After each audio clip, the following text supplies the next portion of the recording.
Hey, it's Steven with Parts Doctor. In this video, I'm going to show you how to replace the door holder lever latch on the Samsung dryer. We'll need a Phillips screwdriver. Let's get started.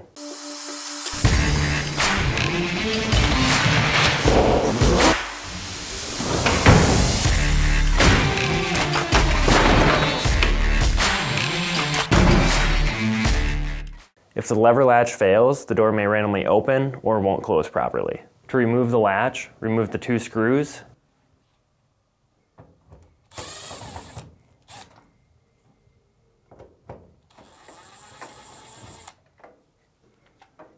And simply lift out.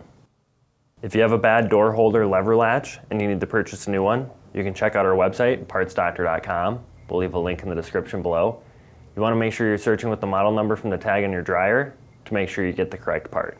To install the latch, set it in place, align the screw holes,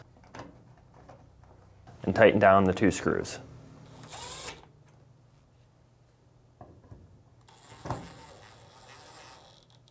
So that's it for this video. If you learned something new, hit that like button. And if you like fixing things, please consider subscribing.